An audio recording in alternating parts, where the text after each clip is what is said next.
until about a few years ago, I had no clue what this customer experience is all about.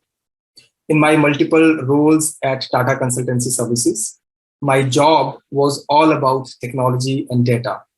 So I used to see everything from a technologist lens. Well, I was happy. I was doing good. I could deliver some large, complex IT and data programs in banking by then. But then something happened in 2015 when I was asked to build a team of usability consultants and interaction designers. And that ask changed my perception of my own career itself. From a technologist to someone who knew absolutely nothing about design, human perceptions, and human experiences, it was a big challenge for me. But at the same time, a good turning point in my career. And then of lately in 2018, I was asked to manage a digital marketing business function that allowed me to put everything into practice. Whatever I learned about automation, about data, customer experience in 20 years of my career. So my name is Sanjeev Agarwal, and I work at Tata Consultancy Services. I had a function called BFSI CMO initiative. It's a global function, and we work with the chief marketing officers in banks and insurance firms on their digital marketing priorities. So my journey in the last 6 to 7 years has actually been from an IT guy to a CX enthusiast. And that's what I'm going to share with you today about my experiences during this journey and some of the lessons learned that possibly would be of value to you. I want to thank Creatio, first of all, for giving me this opportunity to speak about the topic which is very close to my heart. I'll try to do justice to the expectations of the audience with whatever best I could explain about the techniques of hyper personalization for customer experience. All right, so let me set the context of customer experience first of all. And I want to start with my own interactions with my bank. Here is this large bank, very popular one, and they do not offer me a mortgage these days. Possibly they know my score, the credit score, but they do offer me an education loan, and that's very interesting. Somehow they now know that my daughter has to go to college next year, and that makes this conversation contextual, right? So well done. And when the relationship manager has to meet me, they don't call me directly on my phone. They will send a message, fix up time.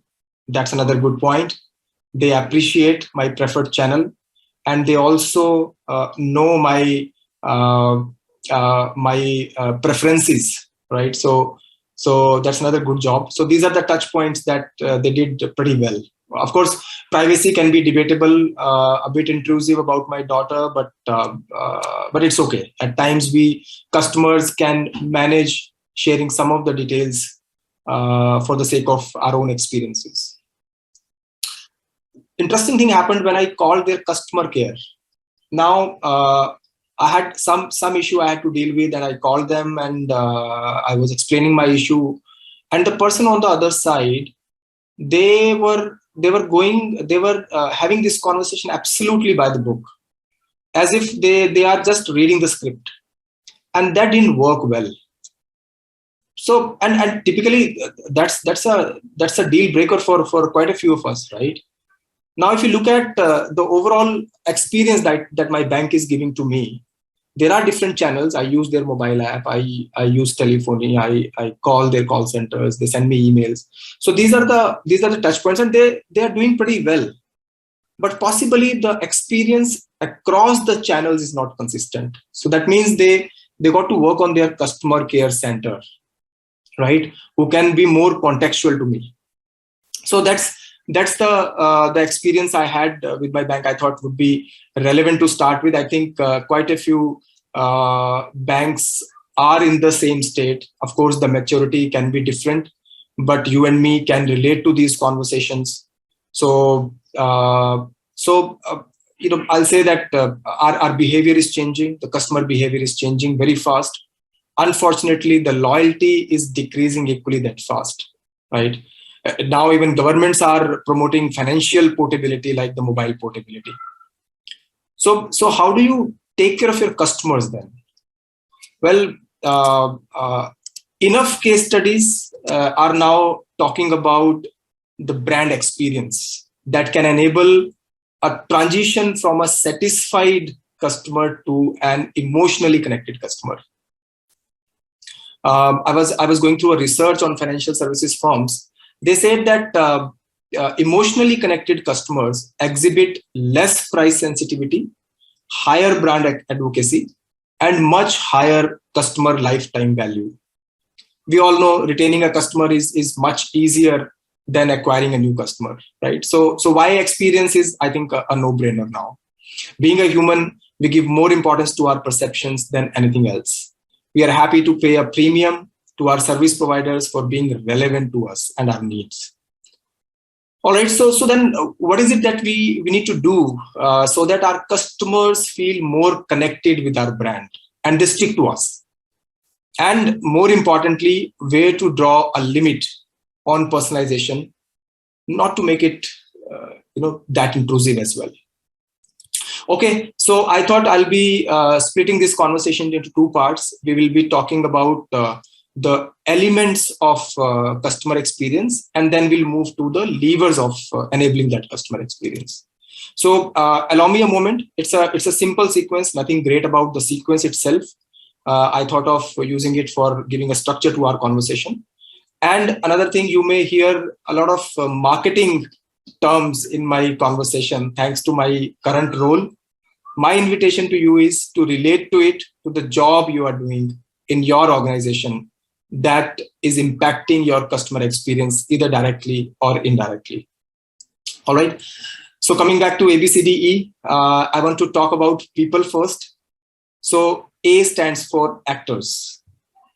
People who are responsible or accountable for sales or marketing or services, right from the CXOs who are defining the strategy to the level of customer care agent who is talking to the customers day in, day out, right?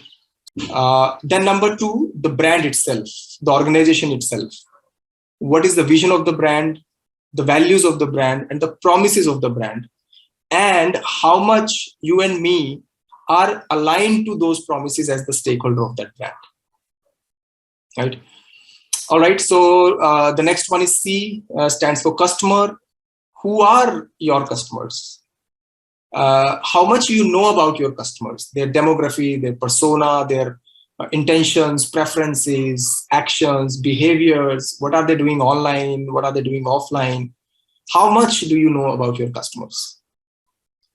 Then moving on to the delivery of your products and services you are offering, you are giving to your customers, whether online or offline.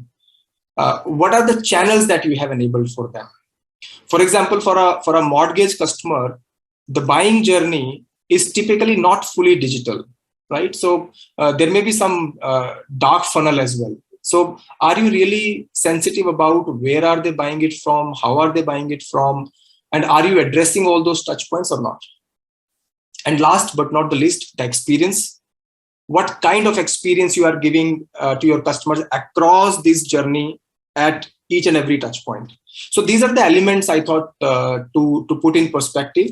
We are going to talk about these elements and then talking about the levers that will leverage these elements, work on these elements to bring in the hyper personalization in customer experience that we are talking about for a bank or for any organization for that matter.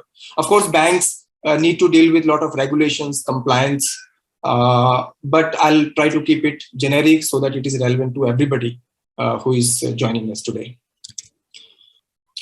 All right, so moving on, we spoke about 3 pillars or 3 levers of achieving the hyper-personalized customer experience. As I said, I'm a technologist by heart.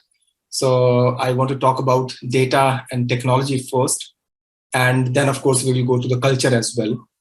Well, anybody who is talking about customer experience these days, I think we'll first talk about the data, right? So, so let's pick up these levers, these pillars one by one. And let me start with the data first. So talking about data, I think the core of personalization, as I'm calling it, you as a bank, you are having a wealth of data which is available to you, right? Uh, Customers' demographic data, their preferences, their behavior, their location data, their transactions data, your third-party data. Then open banking is enabling a lot of access to additional data set for your customers. So you have a good data set. And even your customer is also usually okay to share some level of personal details with you for their personal experiences, right? So I think the first step to take is to check whether you have the right CRM in place to hold all this data together, and that too across LOBs. And then moving to a more mature state of stitching all this data together. Well, it is easier said than done, I understand. But thanks to no-code, low-code CRMs like Creatio, you can move faster in your journey, right? So so data is important. Cookies are demising. You may be thinking about converting your third-party data to your first-party data. So once you set up the right CRM in place, the data holding place correctly, then you move to the next level of having a customer data platform where you can stitch all your data together to create a single profile of your customer. We call it customer 360, right? So that is like setting up your data roadmap first, and then fixing some of the issues.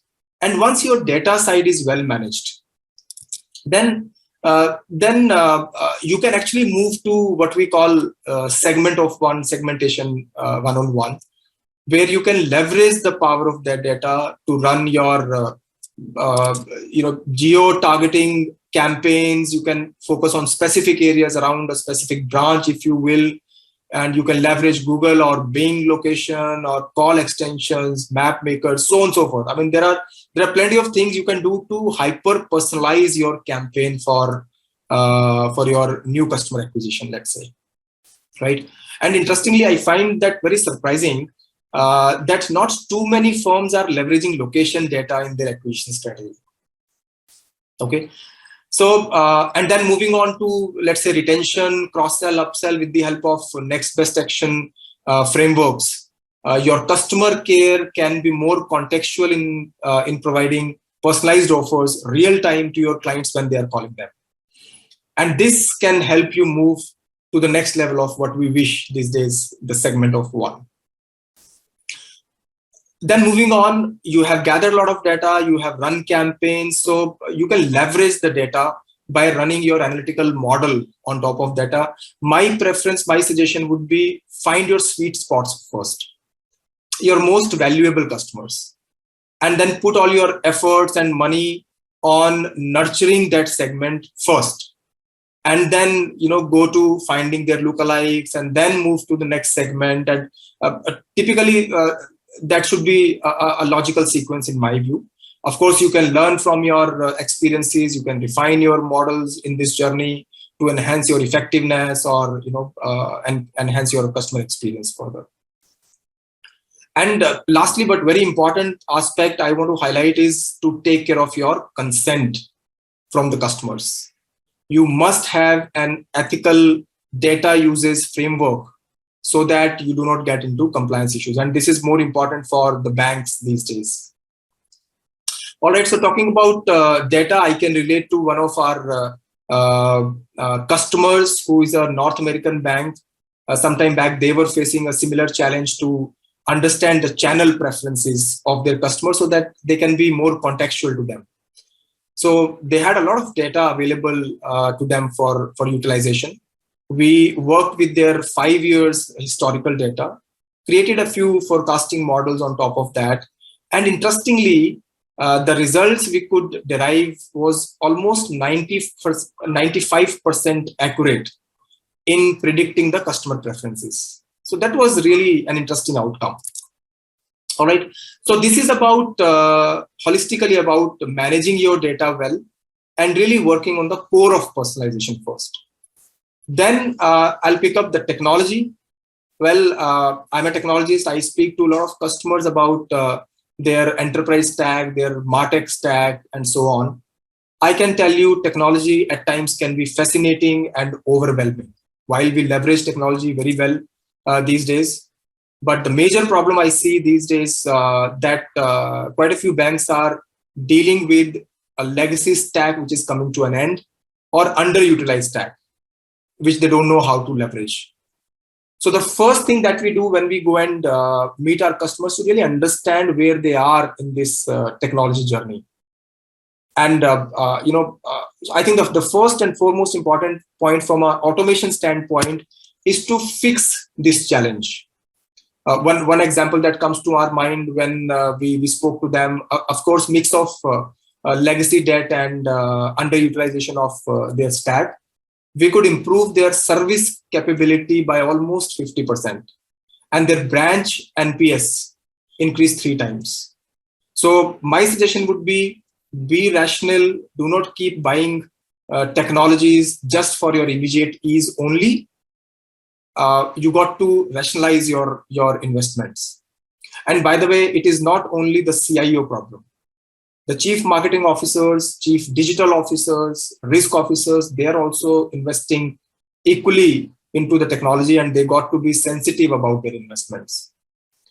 So quite a few places, our first job is to actually speak to these stakeholders and fix this problem of the ideal technology stack that they should have. Okay. Then once that is set up, then you move to the next enablers like customer journey orchestration, or building real-time interaction frameworks, enabling omni-channel experiences. Another example that comes to my mind is that there is an Australian bank, customers of ours. They wanted to be more contextual to their customers in providing the right offers at the right channels. So we worked with them in implementing an adaptive decision manager. And again, interestingly, we could help them deliver 50 million next best conversations across channels. And this implementation boosted their NPS by 12 notches compared to their competition. And so there are similar such interesting engagements that we did to reduce the customer journey abandonment or increase the customer engagement. One such case study that I was talking about was actually a very good highlight in Adobe Summit as well, some time back. So there are enough evidences that companies providing omni-channel or opti-channel to say enjoy much higher conversion and much higher revenue growth. Then we saw last year there was a huge volume of calls and requests and queries for the banks, and a lot of banks, they enabled their self-service channels, which is really good. Mobile apps, chatbots, community portals with good user-generated content. This will not only reduce your load, but also gives a sense of control back to your customers. And that helps you improve the experience that you are providing to your customers. Then moving on, I see a question here. As there are many tools related to marketing technologies, how can a brand decide which tools are right for their businesses and strategic imperatives? All right. Well, my take is every organization is unique. I'll go back to what I said earlier. My experience specifically in CMO space is that either there is a legacy debt or underutilized stack. So before you invest heavily in one single stack, or even you have invested already, my recommendation would be to get an assessment done, first of all, for your current state, and then define that optimum roadmap suitable for your organization. I hope that answers your question. All right, so that's about technology. I'll move on. The last pillar is the culture. Now, I think building empathy for our customers is the need of the hour. Pandemic has already made us learn enough. McKinsey also says that 80% of customer touchpoints are digital these days. Still, the conversion is 25% across these digital channels, right? So, which effectively means we do not know our customers as well as we want it to be. And again, I know it's not easy to understand the precise needs and behaviors of your customers, but there is something you can do to get closer to that. So in my view, the first and the foremost thing is to define a custodian of customer experience in your organization and empower that role with hierarchical authority. I know quite a few of our clients, they have appointed an individual CXO level role, chief customer officer or chief experience officer, and they are doing a wonderful job in driving the customer focus in collaboration with other CXOs, right? So number two, we have been talking about agility for many years now. Of course, it is important. We got to be more agile, specifically now when the dynamics are changing, technology is moving very fast, low code, no code platforms are shifting more power to your business stakeholders, which is a good disruption in the ecosystem. I don't think there is a logic of building 5 years roadmap, 3 years strategy nowadays. You got to be more agile and flexible in shifting gears if required. All right, the next one is how do you train your staff who is aligned to the customer experience objectives? Enable them with the right tools to decide in real time what is right for your customers. Define their KPIs consistent with the experience outcomes. I can say the weightage of the first call resolution KPI, you may put a higher weightage than the average handling time now. Measure effectiveness at each touch point to ensure a consistent experience. Mind it, another important aspect to understand, the sum average of the experience across touch point you are able to achieve may not be sufficient. It doesn't work like that. You got to pick up one channel at a time, measure the experience, improve the experience, and move on to the next one. You are dealing with humans, so you can't average it out like that. Okay, so that's all about culture. And let me take a question I can see in my window. How can we measure customer experience effectiveness? Okay. Well, there are many popular KPIs in the industry for measuring customer experience quality. My opinion is you can pick up any KPI for that matter, but the most important aspect is to find opportunities to know your customers better. And then you can leverage either the standard KPIs like CSAT, NPS, loyalty participation, recency frequency. There are many such KPIs that you can consider, or you can define your own KPIs as well. Since now you know your customer better through the power of data, define your own KPIs that can justify your efforts for enabling that experience. And avoid vanity KPIs. That's my suggestion, so that you don't get into a false sense of achievement. All right, that brings me to almost the conclusion of my conversation. Culture is important, and you got to see how you are creating the right balance of technology as well as the personal touch while you are providing even the self-service channels to your customers. Okay, so if I just summarize it, customer behavior is changing rapidly. Spend your energy and time in understanding your customers better. Align your organizational culture towards that. And then there is a lot of power of data and technology that you can leverage to master the skills of customer experience. So I want to thank you, Creatio, once again for giving me this opportunity. And thanks to everyone who was listening to me. You gave your time and patience generously. Thank you so much for that. I hope it was a value to you, your time and the patience that you showed. Thank you very much. Have a good day. Take care.